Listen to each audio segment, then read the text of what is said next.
Generation एक बहुत बड़ी खबर जो कि कहते हैं ना पांव तले से ज़मीन खींच लेगी।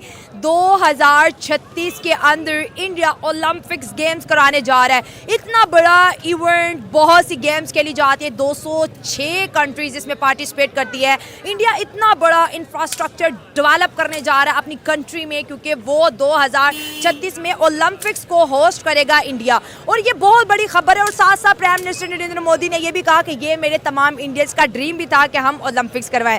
अवाम की तरफ चलते हैं, क्योंकि हमारे मुल्क में एशिया कप खेलने कोई नहीं आया। दुनिया में इंडिया एक बहुत बड़ा एक्सपोर्टर बनने जा रहा है। चाहे आप ऑटो इंडस्ट्री की बात करें, आईटी सेक्टर की बात करें, आप नेटवर्क मार्केटिंग की बात करें, टेलीकम्युनिकेशन की बात करें, तो इंडिया एक बहुत अच्छी एक उभरती जो है ना मार्केट है, जो पूरी दुनिया में अपनी एक्सपोर्ट्स कर रही है। खासकर ऑटो जो है उनकी, फिर कार्स, हर फील्ड ग्रो कर रही है, हर फील्ड में ग्रो कर रहे हैं। आधे से ज़्यादा थाईलैंड इस टाइम इंडिया की वजह से चल रहा है, उतना टूरिज्म थाईलैंड का चल रहा है। इंडिया इस वक्त उस लेवल पे जा चुका हुआ है कि वो जिस फील्ड में, वो कहते हैं ना, मट्टी को हाथ लगाए तो वो सोना हो जाती है।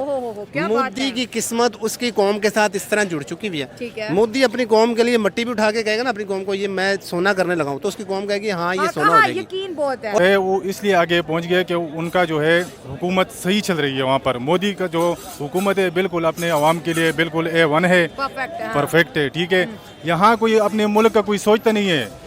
और खेलों का भी यही हाल है, आपको पता है कि उन्होंने made in India, made in India, made in India को प्रमोट किया।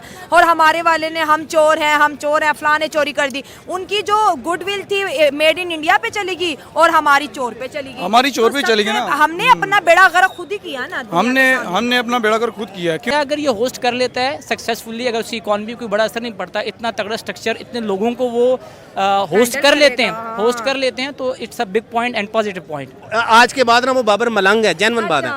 उस मलंग साहब ने विराट कोहली से साइन करवा के शर्ट ले ली। यानी मतलब वो कहते हैं कि कोई शर्म होती है, कोई हया होती है कि बंदा पूछे अगर तू नहीं जीत सके मैच, यार कम से कम इज्जत से आप लोग बाहर आ जाओ या थोड़ा लड़के जीत जाओ। इंडिया के जैसे आप बात कर रही हैं, इंडिया क्यों आ गया? इंडिया इसीलिए आ गया कि उनके जो लड़का उनको लगता है कि यार ये इसमें कोई टैलेंट है, ये कुछ काबिल है, तो वो उसे आगे करते हैं। वो छोड़े 2-3 साल का बच्चा डांस कर रहा होता है, वो उसको प्रमोट करते हैं। अब नहीं बनती। मोदी ने कहा नहीं है कि मैं अब पाकिस्तान को दुश्मन मानता ही नहीं हूँ, मैं उनको पाकिस्तान को दुश्मन कंसीडर ही नहीं करता। मेरे पास इतना टाइम ही नहीं कि मैं उनको दुश्मनी के लिए टाइम दूं। मुझे अपनी कौम को, अपने मुल्क को लेकर ऊपर जाना है। मैं इसको दुश्मन मानता नहीं, क्योंकि वो अब दुश्मनी के काबिल भी नहीं रहे। वो अपनी जो 4 सूबों की लड़ाइयाँ हैं वही लड़ के वो मर जा रहे हैं। लेकिन पाकिस्तान के साथ तो वो कोई ताल्लुक रखना नहीं चाहता। तो 2000 जो 77 सालों में बेहतर ना हुए, वो 2036 तक कैसे दोस्ती हो सकती है? देखें, ये दोस्ती 2036 अभी तकरीबन 10-12 साल बाकी हैं।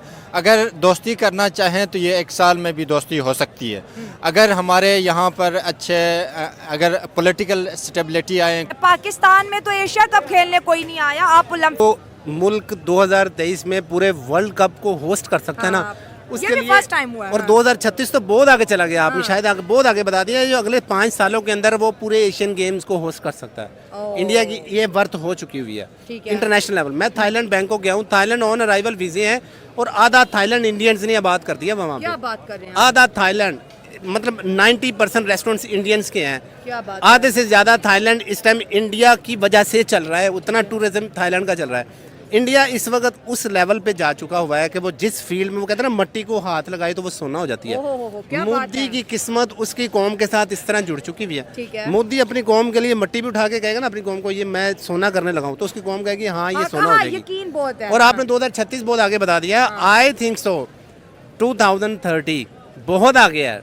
2028 मे भी इसमें ही वो अगली आने वाली गेम्स को होस्ट कर सके। कोई वर्ल्ड कप, मतलब इंटरनेशनल प्लेयर्स आए हैं, सब ने ट्रस्ट किया है तो वो लोग आए हैं, ठीक है। और उनकी खुददारी देखें कि उन लोगों ने पाकिस्तान आना ही मुनासिब नहीं समझा, और इनकी खुददारी का लेवल चेक करें कि इन्होंने मैच ना खेलना मुनासिब नहीं समझा। इन्होंने कहा हम खेलेंगे जरूर, बिस्ती भी कराएंगे, आप श्रीलंका आ जाएं, ठीक है। ये हमारा इज्जत नफ्स का हाल है, ये हमारी जो सेल्फ रिस्पेक्ट है वो ये है।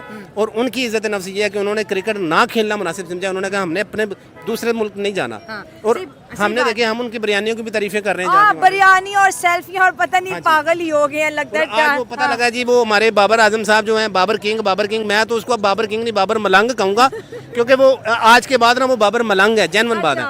उस मलंग साहब ने विराट कोहली से साइन करवा के शर्ट ले ली, यानी मतलब वो कहते हैं कि ये क्या कर कोई दिया? शर्म होती है, कोई हया होती है कि बंदा पूछे अगर तू नहीं जीत सके मैच, यार कम से कम इज्जत से आप लोग बाहर आ जाओ या थोड़ा लड़के जीत जाओ, ठीक है। और लड़के हार जाते तो हमें कसम खुदा की दुख ना होता। चलो ठीक है, रही सही इज्जत जो रही थी, तुम चुप करके बाहर आ जाते। शर्ट लेके अपनी मजीद बेइज्जती करवाने का क्या तुक बनता था? सही बात है, क्योंकि वो भी यहाँ के लोगों का हीरो है। हम जैसे अब इंडिया की बात करें, आपने इनकी पॉलिसी, आपने कहा इंडियन तो हर जगह मौजूद हैं।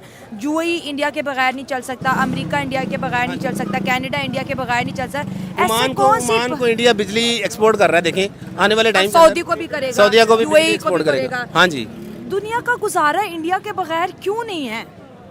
उस कौम के अंदर ना एक यूनिटी पैदा होती जा रही है। पाकिस्तान को लेके पिछले 72 सालों से अब तक देख लें कितने प्राइम मिनिस्टर्स हुए हैं और कितने अपने 5 साल मुकर्रर करके गए हैं। और इनका प्राइम मिनिस्टर को देख लें, पिछले 15 सालों से ये लगातार चलता आ रहा है। और उसकी कौम अगर वो कुछ करता है अपनी कौम के लिए तो उसकी कौम उसको मुंतखब करती है ना। पॉलिटिक्स उधर भी बहुत गंदी है, मैं ये नहीं कहूँगा कि वो दूध के धुले में सही बात है, है। लेकिन वो अपनी कौम के लिए मुझे बताएं मोदी की कौन सी जायदाद लंदन में है? कोई जायदाद लंदन में नहीं है। वो अगर इधर काम कर रहा है ना, वो इतनी बड़ी मतलब 29 उनकी स्टेट्स इंडिया की, वो 29 स्टेट्स को अगर वो हैंडल कर रहा है, वो अकेला बंदा, तो मतलब उसके अंदर कुछ है। तो तीसरी दफ़ा उसको कौम उसको ऊपर लेके आई है। और हमारे वाले मुल्क में हमेशा बात करते हैं भाई मोदी जो है मुसलमानों पे बड़ा जुल्म कर रहा है, इस तरह की गलत चीज़ें हम बोलते हैं। ये जेलसी फैक्टर है या हम उनसे सीखना नहीं चाहते, क्या है? मतलब कोई चीज़ अच्छा कर रहा है तो हम कहते हैं नहीं नहीं ये गलत है, ये गलत है। मैं समझता हूँ जो रिलीजियस फैक्टर है वो तो है, हम भी उससे नहीं करेंगे। काफिर काफिर ही है, मुसलमान मुसलमान ही है। लेकिन ये चीज़ अब खत्म होनी चाहिए। हम 21वीं सदी में बैठे हैं, 21st सेंचुरी। मैं वही बात करने लगा हूँ। मैं इस बात का कायल हूँ, बीइंग अ मुस्लिम, मैं इस बात का कायल हूँ कि अगर दुश्मन भी कोई अच्छी एक्टिविटी करता है फॉर द ह्यूमन बीइंग, इंसानियत के लिए कोई अच्छी एक्टिविटी करता है तो वी विल प्रेज हिम। हमें उसकी तारीफ करनी चाहिए, हमें उससे सीखना चाहिए, दुश्मन से भी सीखना चाहिए। बेवकूफ़ दोस्त से अक्लमंद दुश्मन ज़्यादा बेहतर होता है। बहुत अच्छी बात किया। एक पाकिस्तान से रिलेटेड सवाल करेंगे। अगर हम अपने मुल्क के अंदर किसी को इनवाइट करते हैं, कोई इवेंट यहाँ पर प्लान करते हैं, लोग सीधा हमारे मुंह पे कहते हैं कि भाई तुम लोगों के मुल्क में नहीं आना, कहीं पे भी तुम लोग फटते फुटते हो। ये जो एक डर लोगों के बीच पैदा हो गया, इसका क्या करें? ये सबसे बड़ा है सिक्योरिटी रीज़न। हमारे अंदर आपस में इत्तेफाक नहीं है। जब तक हमारी इस कौम, देखिए हम जो 25 करोड़ जो आवाम होगी ना, ये आवाम नहीं, ये कौम नहीं है, ये हजूम है, ये हजूम है, ये क्राउड है, ये लाशें हैं। हाँ। जिनके फैसले इस वक्त या लंदन में हो रहे हैं या दुबई में हो रहे हैं, ठीक है। जब तक इन लाशों के फैसले पाकिस्तान के अंदर कैबिनेट में बैठ के नहीं ना होंगे, कोई भी फॉरेनर पाकिस्तान के ऊपर ट्रस्ट नहीं करेगा। और ये ट्रस्ट इश्यूज आ रहे हैं। ये ट्रस्ट, सबसे बड़ा ट्रस्ट इशू ये है कि इनकी तो आपस में अपनी नहीं बनती। मोदी ने कहा नहीं है कि मैं अब पाकिस्तान को दुश्मन मानता ही नहीं हूँ, मैं उनको मैं पाकिस्तान को दुश्मन कंसीडर ही नहीं करता। मेरे पास इतना टाइम ही नहीं कि मैं उनको दुश्मनी के लिए टाइम दूं। मुझे अपनी कौम को, अपने मुल्क को लेकर ऊपर जाना है। मैं इसको दुश्मन मानता नहीं, क्योंकि वो अब दुश्मनी के काबिल भी नहीं रहे। वो अपनी जो 4 सूबों की लड़ाइयाँ हैं वही लड़ लड़ के वो मर जा रहे हैं। अपनी मौत आप मरेगा। अपनी मौत वो आप मर रहा है। वो मोदी कह रहा है मुझे अब उसकी दुश्मनी का मुझे फ़ायदा नहीं अपना उनके टाइम वेस्ट करने का। सही बात है। अगर इंडिया ये ओलंपिक्स करवा रहा है तो उनको उतना बड़ा स्ट्रक्चर चाहिए, उतनी स्ट्रॉन्ग किस्म की इकोनॉमी चाहिए। आप ये पॉइंट देखें, इतना बड़ा जिगरा रखने के लिए ये बहुत बड़ी एफर्ट है। आप कतर ने फुटबॉल वर्ल्ड कप करवाया, बिलियंस ऑफ डॉलर्स के लगे हैं, लेकिन बदले में क्या मिला है?